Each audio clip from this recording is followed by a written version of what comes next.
Dinner ప్రారంభమైంది. భైరవి మంచితనం మీద, ఆమె సింపుల్గా ఉండగలగడం మీద అక్కడికక్కడే రకరకాల కామెంట్స్ జరిగాయి. శివప్రసాద్ మిత్ర బృందంతో కలిసి డిన్నర్ ముగించింది భైరవి. ఆ ఫంక్షన్కి ముగింపు కార్యక్రమంగా తన చెల్లెలు జనిత పాట పాడి అతిథుల్ని అలరిస్తుంది అని అనౌన్స్ చేసింది భైరవి. తనతో మాట మాత్రమైనా చెప్పకుండా అక్క అలా ప్రకటించటం విపరీతమైన ఆశ్చర్యాన్ని కలిగించింది జనితకు. అంతమందిలో గొంతు విప్పి పాడాలంటే సిగ్గుగా అనిపించింది. అక్క, నేను నేను అంటూ ఏదో చెప్పబోయింది. చెప్పదలుచుకున్న మాట ఆమె మొదలు పెట్టకముందే జనిత గారు పాడాలి అని అరుస్తూ తొందర చేయటం ప్రారంభించారు హాల్లో ఉన్న అతిథులు.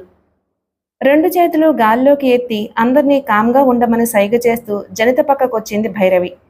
జని, బావుండదు, పాడు అని మెల్లగా చెప్పింది. అయిష్టంగానే తల ఊపింది జనిత.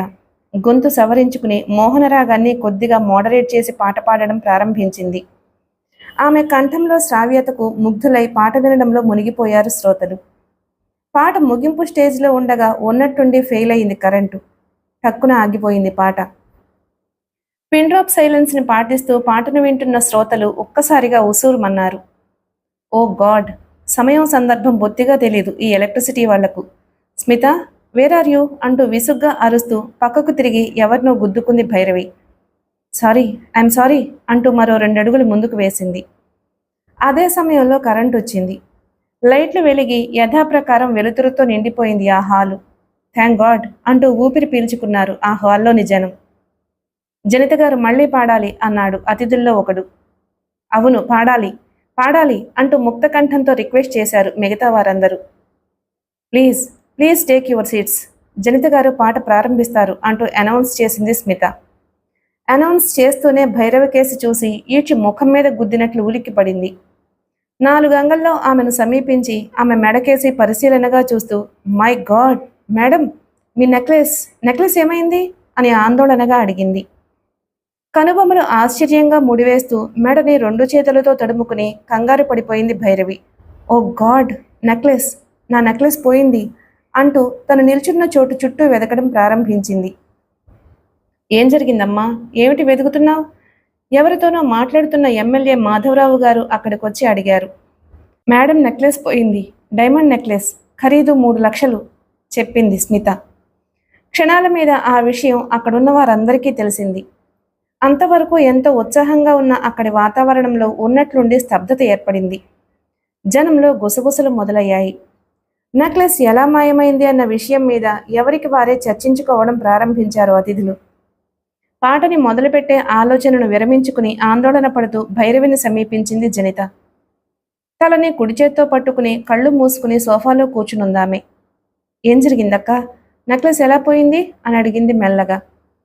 సమాధానం చెప్పలేదామె. అమ్మ భైరవి, బాగా గుర్తు చేసుకుని చెప్పు, నెక్లెస్ పెట్టుకునే ఈ హాల్లోకి వచ్చావా అడిగారు మాధవరావు గారు. కళ్ళు తెరిచి ఆయన మొహంలోకి చూస్తూ సమాధానం చెప్పబోయిందామె. ఆమె చెప్పకముందే అందుకున్నాడు శివప్రసాద్. నేను చూశాను, మిస్ భైరవి మెడలోని డైమండ్ నెక్లెస్ ఉండటం నేను చూశాను. నాకు చాలా నచ్చిందది. నెక్లెస్ ఖరీదు అడిగి తెలుసుకుందాము అని అనుకున్నాను అన్నాడు. తల పంకించారు మాధవరావు గారు. మిసెస్ స్మిత, పోలీసులకి ఫోన్ చేయండి అన్నాడు 2 నిమిషాలు ఆలోచించిన తరువాత. వద్దొద్దు, గాభరాగా అంది భైరవి. ఆశ్చర్యంగా చూశారందరూ. అదేమిటమ్మా భైరవి, 3 లక్షలు విలువ చేసే నెక్లెస్ పోతే పోలీసులకి ఫోన్ చేయొద్దు అంటావేమిటి అడిగారు మాధవరావు గారు. క్షమించండి అంకుల్, నా ఆహ్వానాన్ని మన్నించి వచ్చారు వీళ్ళంతా. పోలీసులకి ఫోన్ చేసి వీళ్ళని అవమానించలేను అందామె. పోనీ నా మనుషుల్ని పెట్టి ఒక్కొక్కరినే చెక్ చేయించమంటావా అన్నాడు మాధవరావు. అలా చేసినా అవమానించినట్లే అవుతుంది. నాకు ఇష్టం లేదు అంకుల్. ఎవరో ఒక్కరు చేసిన దొంగతనానికి అందరినీ చెక్ చేసి వారి అభిమానాన్ని పోగొట్టుకోలేను. దయచేసి అందరూ ఈ సంగతి మర్చిపోండి అందామె. నువ్వు ఇలా నష్టపోవడం కూడా మాకు అవమానమేనమ్మా. నేను ఇక్కడ ఉండగా ఇలా జరిగిందంటే నా పరువేం కావాలి సీరియస్గా అన్నారు మాధవరావు గారు. అవును మిస్ భైరవి, ఊరి పెద్దల సమక్షంలో ఇటువంటి నీచానికి పాల్పడ్డ వారిని క్షమించి వదిలిపెట్టకూడదు. మాధవరావుకి సపోర్ట్ చేస్తూ అన్నాడు శివప్రసాద్. నవ్విందామె. నా పుట్టినరోజు సందర్భంగా మా డాడీ నాకు ప్రజెంట్ చేసిన నెక్లెస్ అది. పోయిందాన్ని తిరిగి ఎలా సంపాదించాలో నాకు తెలుసు. మీరు అనవసరంగా బాధపడకండి అంకుల్. దయచేసి ఈ విషయం ఇంతటితో వదిలిపెట్టండి ప్లీజ్ అంది. బరువుగా నిట్టూర్చాడు మాధవరావు. నీ ఇష్టం భైరవి. నీలాంటి సంస్కారవంతురాలకి సహృదయం కలిగిన దానికి నష్టం కలిగించిన వాళ్ళు జీవితంలో బాగుపడరు అంటూ సెలవు తీసుకుని అక్కడి నుంచి వెళ్ళిపోయారు. ఆ తరువాత భైరవి దగ్గర సెలవు తీసుకుని ఒక్కొక్కరు అక్కడి నుంచి వెళ్ళిపోయారు అతిథులు. జరిగిన దానికి నేను చాలా విచారిస్తున్నాను మిస్ భైరవి. నెక్లెస్ దొంగతనం విషయంలో మీకు ఎవరి మీదైనా అనుమానం ఉంటే వెంటనే ఫోన్ చేసి నాకు చెప్పండి అన్నాడు శివప్రసాద్. తప్పకుండా అందామె. స్నేహితులతో అక్కడి నుంచి వెళ్ళిపోయాడు శివప్రసాద్. రాత్రి 10 గంటలైంది టైము. అతిథులందర్నీ సాగనంపి హాల్లోకి తిరిగొచ్చారు భైరవి స్మితలు. సోఫాలో విచారంగా కూర్చుని ఉంది జనిత. అక్కా, అంత ఖరీదైన నెక్లెస్ పోయినా నువ్వు బాధపడకుండా ఎలా ఉండగలుగుతున్నావు అని అడిగింది. పిచ్చిదానా, నాన్నగారు కష్టపడి సంపాదించిన డబ్బుతో కొని ప్రజెంట్ చేసిన నెక్లెస్ అది. పోయింది పోయినట్లే తిరిగొస్తుంది అన్న నమ్మకం నాకుంది. అనవసరంగా మనసు పాడు చేసుకోక హాయిగా నిద్రపో అంటూ మృదువుగా ఆమె చెంపతట్టి తన ఆఫీసు గదికేసి అడుగులు వేసింది భైరవి. ఆమె మాటలు జనితకు అర్థం కాలేదు. ఆ మాటకొస్తే సెక్రటరీ స్మిత కూడా అంతుపట్టలేదు ఆమె ధోరణి. పోయిన నెక్లెస్ ఎలా తిరిగొస్తుంది? అంత ఖరీదైన నెక్లెస్ని దొంగిలించిన వాళ్ళు తిరిగి ఎందుకిస్తారు? ఎంత ఆలోచించినా ఆ ప్రశ్నలకు జవాబు లభించలేదు స్మితకి. నెక్లెస్ పోవడం చాలా ఆశ్చర్యంగా ఉంది కదూ అన్నాడు జనార్దన్. ఆశ్చర్యమే కాదు, విచిత్రంగా కూడా ఉంది. 3 లక్షలు ఖరీదు చేసే నెక్లెస్ పోయినా మిస్ భైరవి ఏమాత్రం బాధపడకపోవడం విడ్డూరంగా కూడా ఉంది అన్నాడు కామరాజు. ఇందులో విడ్డూరమేముంది? కోటికి పడగలెత్తిన సంపన్నురాలికి 3 లక్షల నెక్లెస్ ఒక లెక్కలోంది కాదు. భైరవి లాంటి సంస్కారవంతురాలు ఇటువంటి విషయాలలో అల్లరి సృష్టించుకోదు అన్నాడు సత్యం. శివప్రసాద్ మాత్రం ఎలాంటి కామెంట్స్ చేయలేదు. భైరవి దగ్గర సెలవు తీసుకుని స్నేహితులు 4 కారులో శివప్రసాద్ ఇంటికొచ్చారు. రోజు రాత్రి 8 గంటలకు స్నేహితులు 4 అతని ఇంట్లో కలుసుకోవడం, మందు తాగుతూ అర్ధరాత్రి దాటేదాకా కబుర్లతో కాలక్షేపం చేయటం వారికి అలవాటు. శివప్రసాద్ భార్య బతికున్నంతకాలం బార్లో జరిగేది ఆ కార్యక్రమం. ఆమె చనిపోయిన తరువాత స్నేహితుల్ని ఇంటికి రప్పించుకుని కాలక్షేపం చేయడానికి అలవాటు పడిపోయాడతను. ఎప్పటిలా మొదలైంది కార్యక్రమం. విస్కీ బాటిల్స్, గ్లాసులు, ఐస్ బాక్సు తెచ్చి టేబుల్ మీద సర్దాడు శివప్రసాద్ నౌకరు. తినడానికి potato chips, boiled eggs, chicken joints వేడివేడిగా అరేంజ్ చేశాడు వంటవాడు. బాటిల్ ఓపెన్ చేసి గ్లాసుల్లో విస్కీ పోశాడు శివప్రసాద్. చీజ్ చెప్పుకుని సిప్ చేయటం ప్రారంభించారు స్నేహితులు 4. సారీరా శివ, ఇవాళ పెందలాడే ఇంటికొస్తానని మావిడికి చెప్పాను. అప్పుడే 10:30 అయింది. గ్లాస్లోని విస్కీ 2 గుక్కల్లో తాగేసి లేచి నిలబడుతూ అన్నాడు సత్యం. అదేం కుదరదు. పూర్తి కావాల్సిన రౌండ్లు పూర్తి కాకుండా ఎవ్వరూ ఇక్కడి నుంచి కదలడానికి వీల్లేదు. గుర్రుగా చూస్తూ ఆర్డర్ వేశాడు కామరాజు. విసుగ్గా చూశాడు సత్యం. చెబుతుంటే అర్థం చేసుకోవే, పెందలాడే వస్తానని ఇంటి దగ్గర మాటిచ్చాను. నా కోసం ఎదురు చూస్తూ ఉంటారు అన్నాడు సత్యం. బావుందిరా సత్యం, నీ వరుస చాలా బాగుంది. అక్కడికి నువ్వు ఒక్కడవే సంసారం వెలగబెడుతున్నట్లు, మేమంతా సన్యాసులం అయినట్టు. ఈరోజు కొత్తగా మాట్లాడతావే? ఇలా మధ్యలోనే లేచి వెళ్ళడం ఎప్పుడైనా జరిగిందా? పాయింట్ లేవనెత్తాడు జనార్దన్.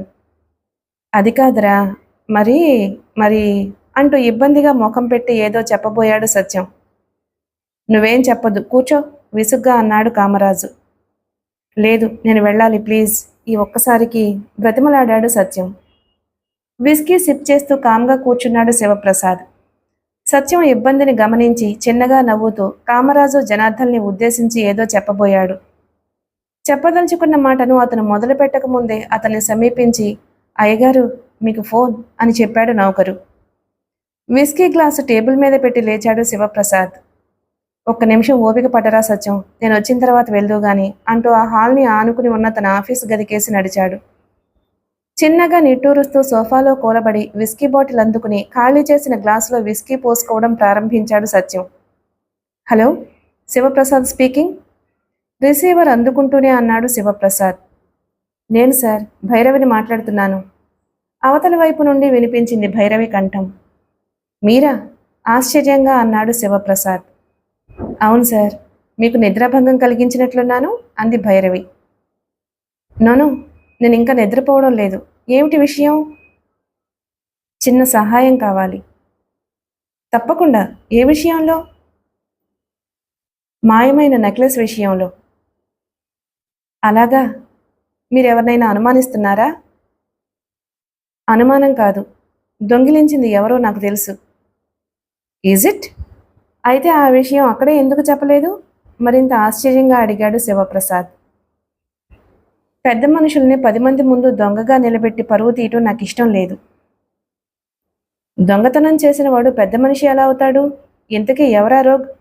వాడిని చెట్టుకు కట్టించి చర్మం ఒలిపించినా పాపం లేదు కోపంగా అన్నాడు శివప్రసాద్. అదిగో, మీరు అలా ఆవేశపడితే నేనేమీ చెప్పను. ఎటువంటి మంచివాళ్ల బుద్ధినైనా చిటికెలో చంచలం చేయగల శక్తి డబ్బుకుంది. అలాంటి వాళ్లను క్షమిస్తే మళ్ళీ పొరపాట్లు చేయరని నా నమ్మకం. అందుకే ఈ విషయం మన మధ్య ఉండాలి అని కోరుతున్నాను. నేను క్షమించినట్లే మీరు కూడా నేరస్తుని క్షమించాలి అంది. మిస్ భైరవి, మీలాంటి సంస్కారవంతులను మంచివాళ్లను నేను ఇంతవరకు చూడలేదు. నిజంగా చాలా గొప్ప మనసు మీది. మీ ఇష్ట ప్రకారమే చేస్తాను. ఇంతకీ నెక్లెస్ దొంగిలించిన ఆ డర్టీ రోగ్ ఎవరో చెప్పనే లేదు అన్నాడు శివప్రసాద్. అతను అతను పర్వాలేదు చెప్పండి అన్నాడు శివప్రసాద్. అతను అతను సత్యం. కరెంట్ షాక్ తిన్నట్లు ఆదిరిపడ్డాడు శివప్రసాద్. తన చెవులను తానే నమ్మలేనట్లు ఆ అంటూ ఆశ్చర్యంగా నోరు తెరిచి నిల్చున్నవాడు నిల్చున్నట్లే కొద్ది క్షణాల పాటు శిలా విగ్రహంలా బిగుసుకుపోయాడు. అర నిమిషం తరువాత ఆ షాక్ నుంచి తేరుకున్నాడు Shivaprasad. My god, miss Bhairavi, మీరు చెబుతున్నది నిజమేనా? సత్యం నెక్లెస్ దొంగిలించాడా? Are you sure? ఆశ్చర్యాన్ని అదిమి పెట్టుకోవడానికి విఫల ప్రయత్నం చేస్తూ అడిగాడు అతను. పెద్ద మనుషుల మీద అభాండాలు చెప్పడం, మీలాంటి పెద్దలతో అబద్ధాలు చెప్పడం నాకు చేతకాని పని. కంటితో చూడందే ఏ విషయాన్ని కన్ఫర్మ్ చేయను. కావాలంటే వెంటనే సత్యం గారి ఇల్లు సోదా చేయండి, నిజం మీకే తెలుస్తుంది అవతల వైపు నుంచి అంది భైరవి. ఇల్లు సోదా చేయనక్కర్లేదు, సత్యం ఎక్కడే ఉన్నాడు అందామని నోటి చివరదాకా వచ్చిన మాటని బలవంతంగా అదుపు చేసుకున్నాడు శివప్రసాద్. మిస్ భైరవి, మీ మంచితనానికి సంస్కారానికి మరోసారి నా జోహార్లు. మీరు చెప్పింది నిజమైతే ఖచ్చితంగా భగవంతుడు అతన్ని శిక్షిస్తాడు. నెక్లెస్ తెల్లవారగానే మీ ఇంటికి చేరుతుంది అన్నాడు శివప్రసాద్.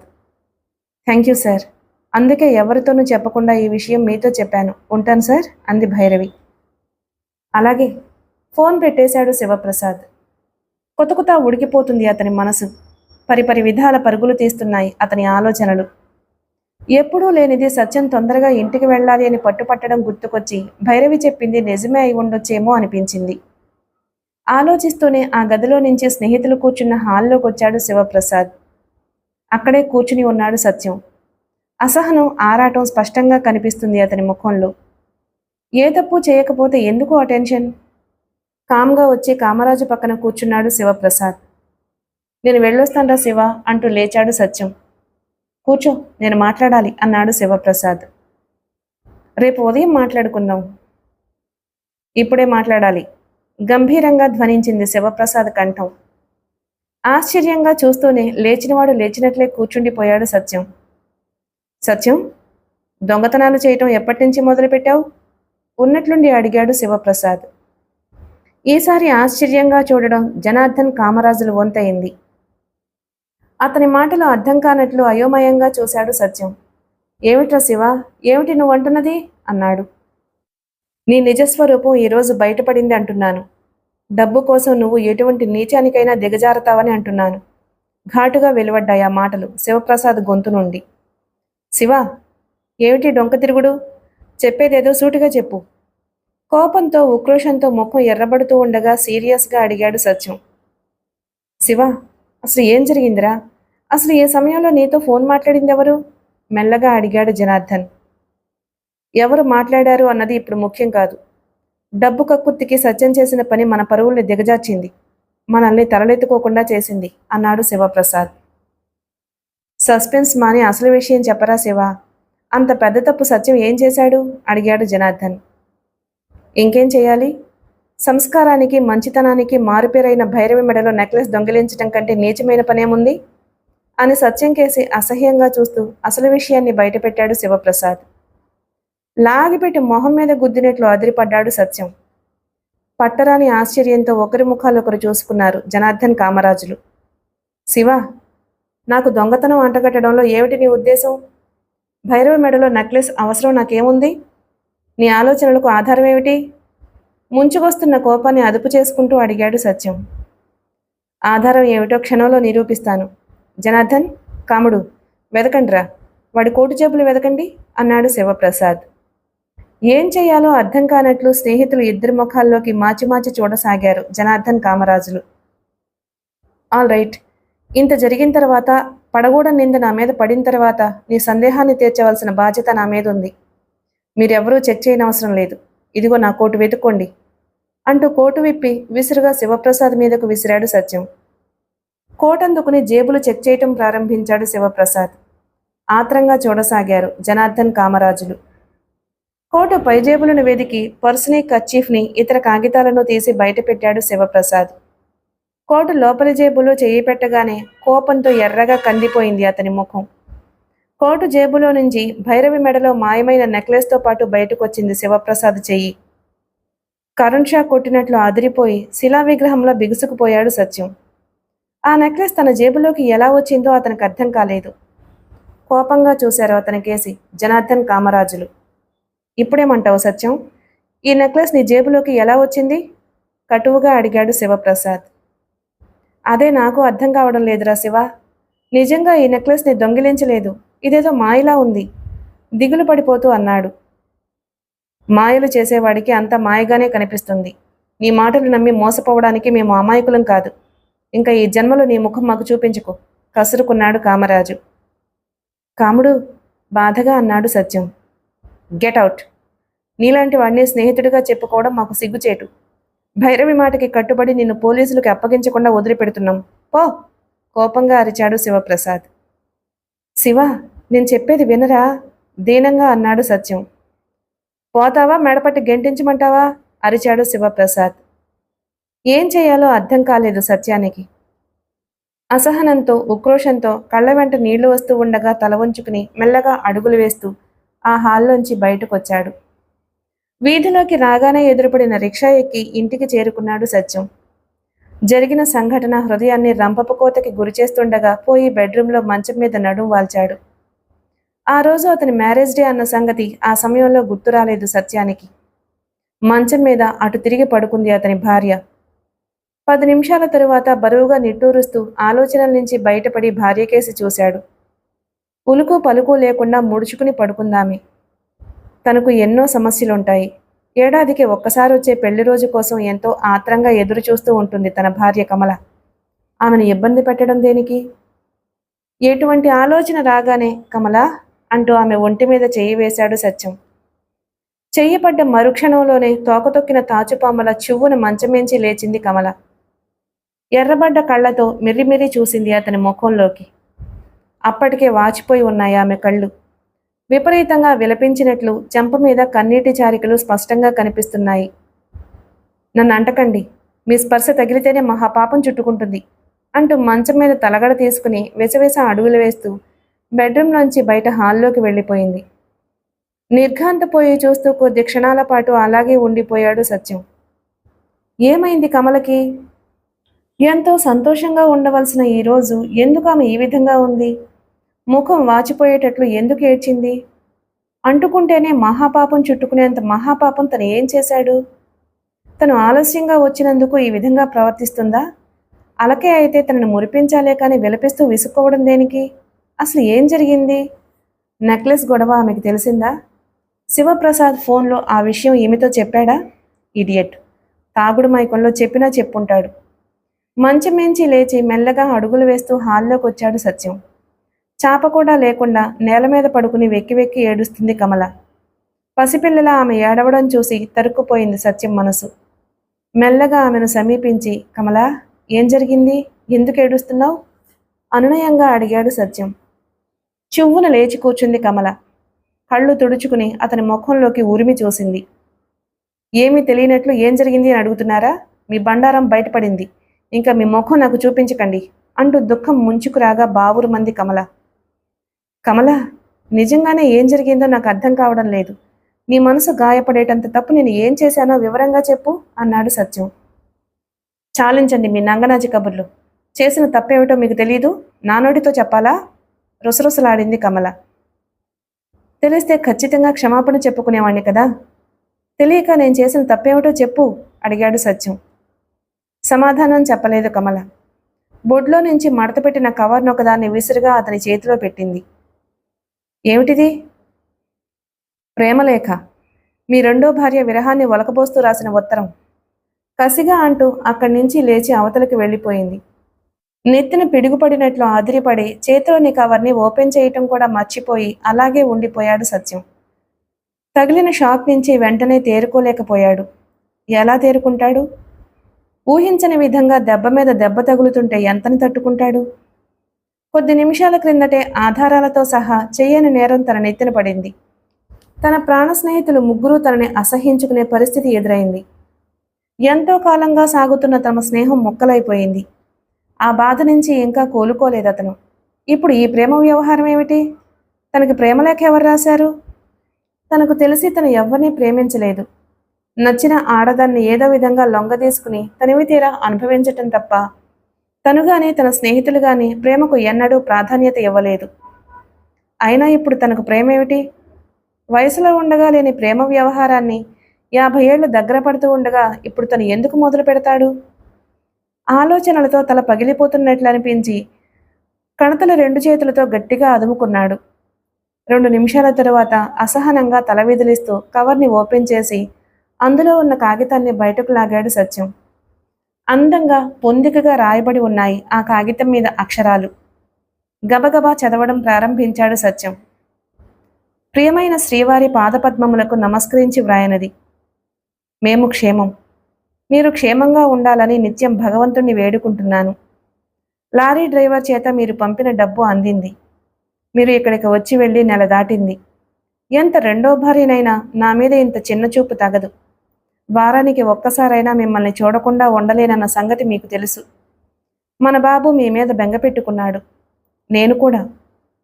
కమలక్కతో అన్ని విషయాలు చెప్పి ఆమెను ఒప్పించి మమ్మల్ని అక్కడికి తీసుకుపోతే బాగుంటుంది. మీ దగ్గరే ఉండి మీ సేవలు చేసుకుంటాను. ఈ నెల 30వ తారీఖున మన పెళ్లి రోజు అన్న సంగతి మీకు గుర్తుండే ఉంటుంది. పెళ్లి రోజు నాటికి మీరు తప్పకుండా వస్తారని 1000 కళ్ళతో ఎదురు చూస్తూ ఉంటాను. సెలవు. మీరు ముద్దుగా పిలిచే పప్పి. మీ భార్య పద్మ. ఉత్తరం చదవడం ముగించేసరికి నిజంగానే పిచ్చి పట్టినంత పనైంది సత్యానికి. ఉత్తరాన్ని అలాగే పట్టుకుని బుర్ర బరుక్కుంటూ ఆలోచించడం ప్రారంభించాడు. ఎవరి పప్పి? తనకి ఉత్తరం రాయటంలో ఏమిటి ఆమె ఉద్దేశం? తనను ఇరకాటంలో పెట్టడం వల్ల ఆమెకు వచ్చే లాభం ఏమిటి? సమాధానం లభించని ప్రశ్నలతో సతమతమవుతూ కవర్ని అటూ ఇటూ తిప్పి చూశాడు. ఇంటి నెంబర్తో సహా అతని పేరు, అడ్రస్సు కరెక్ట్గానే రాయబడి ఉన్నాయి ఆ కవర్ మీద. ఫ్రమ్ అడ్రస్ లేదు. ఎవరో కావాలనే తనను ఏడిపించడానికి రాశారా ఉత్తరం. అందువల్ల వారికి ఎటువంటి లాభం ఉంటుందో తెలియదు గాని నిజంగానే తన కొంపకి నిప్పంటించారు. ఏం చేయాలో తోచలేదు సత్యానికి. ఆ ఉత్తరంలోని విషయం పచ్చి అబద్ధమని తన భార్యకు ఎలా నచ్చచెప్పాలో, ఎలా నమ్మించాలో కూడా అతనికి అంతుపట్టలేదు. నచ్చచెప్పే విషయాన్ని గురించి అతను ఆలోచించడం ప్రారంభించకముందే బెడ్రూమ్ పక్కన ఉన్న గదిలో నుంచి ఏవో శబ్దాలు వినిపించసాగాయి. ఉత్తరాన్ని కవర్ని అలాగే పట్టుకుని ఆ గదిలోకి వెళ్ళాడు సత్యం. కమల సూట్ కేసులో చీరలు సర్దుకోవడం గమనిస్తూనే కంగారు పడ్డాడతను. ఏమిటిది కమల? ఇంత రాత్రివేళ ఎక్కడికి అని అడిగాడు అయోమయంగా. సూట్ కేసు సర్దడం ఆపి సీరియస్గా అతని కేసు తిరిగింది కమల. బ్రతికుండగా నీ ముఖం చూడకూడదు అని నిర్ణయించుకున్నాను. నీతో మాట్లాడడం కూడా ఇదే ఆఖరిసారి. ఆమె ఏకవచన ప్రయోగానికి నిర్ఘాంతపోయాడు సత్యం. కమల, నువ్వేనా? నువ్వేనా ఇలా మాట్లాడుతున్నది అన్నాడు. అవును, నేనే. కొట్టినా కోసినా భర్త పంచనే పడి ఉంటారు కొంతమంది భార్యలు. మనసు పడి అడిగిన వెంటనే తాము ఆ క్షణం వరకు పడ్డ బాధలన్నింటినీ మర్చిపోయి అతడు కోరిన సుఖాన్ని కానుకగా కూడా అందిస్తారు. ఎందుకో తెలుసా? కొట్టినా తిట్టినా తాళి కట్టినవాడు తన సొంతం అన్న నమ్మకంతో. ఆ నమ్మకం నాశనం అయినప్పుడు ఆ ఇల్లాలికి అంతకంటే అవమానం మరొకటి ఉండదు. తన శరీరాన్ని విస్తరిలా పరిచి సుఖాలతో విందు చేసిన కక్కుద్ది బుద్ధితో ఎంగిలి విస్తళ్ల కోసం వెంపర్లాడే నీలాంటి నీచపు భర్తలను ఏ భార్య సహించదు, సహించలేదు. నేను అంతే. కమల, ఒట్టి మాటలతో నిన్ను వదిలిపెట్టి వెళ్తున్నాను అని సంబరపడకు. జరిగిందంతా పోసగుచ్చినట్లు మా అన్నలతో చెబుతాను. నాలో ఏ లోపం చూసి నువ్వు రెండో పెళ్లి చేసుకున్నావో, నన్ను ఎందుకు ఇలా అవమానించావో వాళ్లే తేల్చుకుంటారు. కోపం ఉక్రోషం నిండిన కంఠంతో అంది కమల. సత్యం అదిరిపడ్డాడు. సారా కాంట్రాక్టర్లుగా పేరు పొందిన కమల అన్నలు భీమరాజు, బుచ్చయ్యల్ని గురించి ఆ జిల్లా మొత్తం మీద తెలియని వారంటూ ఎవ్వరూ లేరు. వారి వెనుక ఉండే రౌడీలు, గూండాలని గురించి కూడా తెలియని వాళ్ళు కూడా లేరు. శివప్రసాద్ తన స్నేహితుడైన ఒకే ఒక కారణంగా కమలను తనకిచ్చి పెళ్లి చేశారు భీమరాజు బుచ్చయ్యలు. కంటికి రెప్పలా కాపాడమని తమ చెల్లెల్ని తన చేతిలో పెట్టారు. అటువంటిది తమ చెల్లెలు కంటతడి పెడుతూ ఇంటికొస్తే తనను ఒట్టినే వదిలిపెడతారా? అటువంటి ఆలోచన రాగానే అప్రయత్నంగా జలధరించింది సత్యం శరీరం. ప్లీజ్ కమల, నేను చెప్పింది విను, విన్న తరువాత అంటూ ఏదో చెప్పబోయాడు సత్యం. చెప్పదలుచుకున్న మాటను పూర్తి చేసే అవకాశాన్ని అతనికి ఇవ్వలేదు కమల. నువ్వు ఏం చెప్పినా నేను వినదలుచుకోలేదు. చెప్పదలుచుకున్నదేదో మా అన్నలతోనే చెప్పు అంటూ సూట్ కేస్ అందుకుని బయలుదేరింది. చటుక్కున వెనక్కి దూకి 2 చేతులు బార్లా చాపి ద్వారానికి అడ్డుగా నిలబడ్డాడు సత్యం. నువ్వు వెళ్ళడానికి వీల్లేదు. నా మాట పూర్తిగా వినకుండా నిన్ను నేను వెళ్ళనివ్వను. తెచ్చిపెట్టుకున్న కోపాన్ని ప్రదర్శిస్తూ అరిచాడు సత్యం. కేర్లెస్గా చూసింది కమల. నన్ను బలవంతంగా ఆపాలి అని అనుకుంటున్నావేమో. అలా నువ్వు ఆపితే కిరోసిన్ పోసుకుని తగలబెట్టుకుంటాను, లేదా ఊరి పోసుకుని చచ్చిపోతాను. ఆ తర్వాత మా అన్నల చేతిలో నీ గతి ఏమవుతుందో ఆలోచించుకో. తీవ్రంగా ధ్వనించింది ఆమె కంఠం. కరెంట్ షాక్ తగిలినట్లు ఉలిక్కిపడి ద్వారానికి అడ్డు తప్పుకున్నాడు సత్యం. అతని కేసు ఏసడింపుగా చూసి వడివడిగా అడుగులు వేస్తూ వీధిలోకి వెళ్ళిపోయింది కమల. పిచ్చి పట్టినట్లుగా జుట్టు పీక్కుంటూ గబగబా బెడ్రూమ్లోకి పోయాడు సత్యం.